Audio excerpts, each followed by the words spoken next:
Hello everyone, welcome to Industry Knowledge Series. Today we're going to be talking about the life cycle of bearings. With me in the studio is Mr. Sheyi Abisola, who is a reliability and technical service engineer at SKF Nigeria.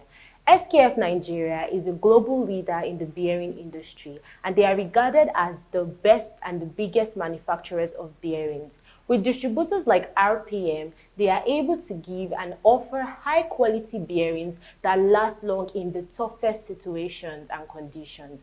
I'll be passing it over to Mr. Kazim, who will be asking Mr. Sheyi questions on how you can extend your bearing life cycle. Thank you, Nkechi and Mr. Shi. Good afternoon. My first question is, how can we identify fake from original bearing? All right, thank you very much. Thank you, Ikichi. Thank you, Mr. Kazim, for having me.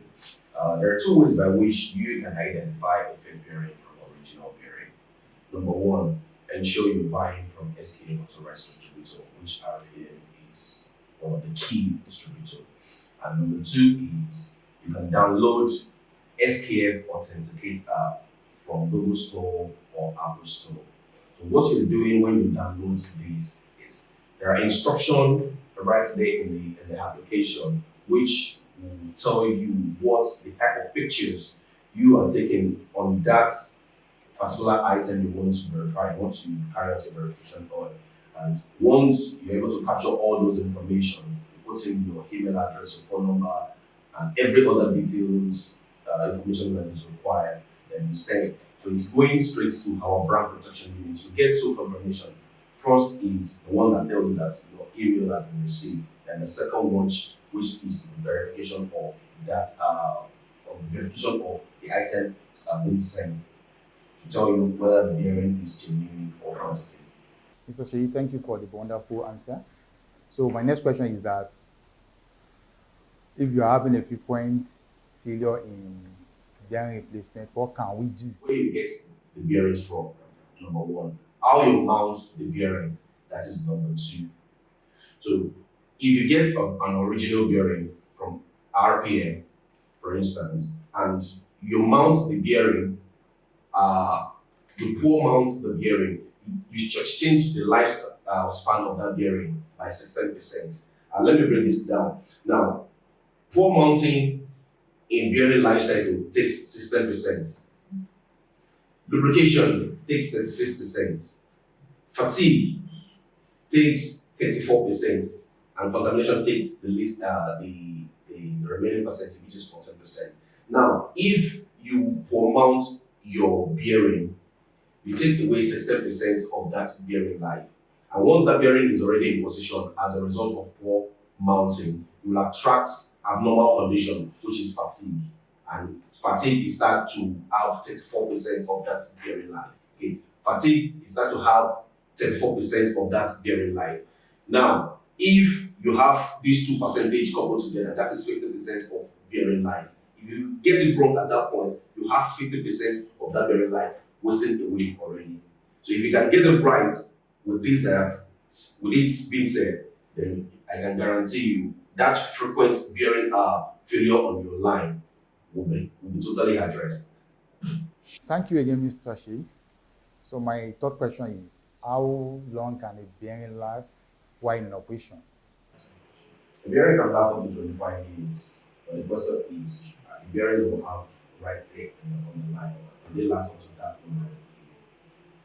Now, there are conditions by which you can make that bearing last up to 25 years, even much more than that. I've seen bearing where I used to work before I joined SK. I've seen the bearing that have lasted 16 years, even before I came on board at my previous place of work, and up until the day I left, that asset was still running. I don't know now, but if a bearing can last up to that, if a bearing can last that number of years, so I can tell you vividly that a bearing can last up to 25 years. And by SK standards, every bearing will manufacture will last more than 25 years. Or just put it at that 25 years, that a bearing can last up to 25 years. So there are conditions by which you can make that bearing to last up to that point. Wow, this is very interesting. I don't even imagine that a bearing can last so long. So That will take me to my next question. So, what is the best mounting techniques for bearing? Thank you. Now, when we're talking about mounting, let's break this thing down. Mounting takes 16% of bearing life. We're talking about bearing life cycle, right? Mounting takes 16% of bearing life. That's number one. You have to take note of that. Two, lubrication. Lubrication takes 36% of bearing life. Number three, we're talking about fatigue. Anything that will make your bearing to run under abnormal condition. We use a compound word there, it's fatigue. So it takes 34%, and the last one is contamination. So you will agree with me, everywhere we have a poor lubrication practice, contamination is inevitable. So if you are found wanting in poor lubrication practice, then you attract that 14% to that 36%, which is already in existence, which is 50%. So if you get it wrong as a result of lubrication, you take 50% of bearing life. Then when we're talking about mounting, if you mount your bearing, if you poor mount your bearing, you should change the life of that bearing by 16%. And when the bearing is already in operation, when the bearing is already at that point where before you commence operation, you attract 34% because the bearing was mounted or was first fitted, was mounted wrongly. You attract 34%. And if you calculate these two, you have 50% of bearing life. So if you shortchange the lifespan of that bearing by poor fitting, don't just zero your mind on that 16% because you are attracting more, which is 34%. So there is no best, I can't say there is a best way by which this is or this is the best method of mounting. We have three different methods of mounting bearing. Number one is the cold mounting method. We have the heating mounting, and we have the oil power. So depending on the type of bearing you are mounting, and I will link this website to you. Anytime you want to mount a bearing, anybody can do it. It is free. SKF will not charge you for mounting or for going into their website to get some information or if you want to gather some knowledge on SKF website. Now, the website is www.skf.com/mount. So once you browse these websites, there's a column there that will ask for the bearing designation, the type of bearing you're mounting. So once you put in that designation, there's a prompt again that asks, are you mounting or you're dismounting that type of bearing? Another one is to take you to the type of the tools that is available to mounting that bearing to gain that 16%. Please bear in mind, we're talking about 16% and not just 16%, we're talking about 50%. Anytime I say 16% as a result of mounting, just put your mind at 50%. So we're talking about mounting. So if you mount your bearing correctly, you gain 16% and the bearing will run normally while it's in operation. Mr. Sheyi, thank you for this wonderful answer once again. So my last question, how can we guide against under and over lubrication? When we're talking about lubrication, let me take your mind back to what the percentage is. Lubrication will say it takes 36% of bearing life. And if you default in your lubrication practice, you are involved in poor lubrication practice, you will attract contamination. There's no way you say you have a poor lubrication practice and there is no contamination in your lubricants. So anytime we're talking about lubrication, we're talking about 50% of bearing life, and this is what our bearing feeds on.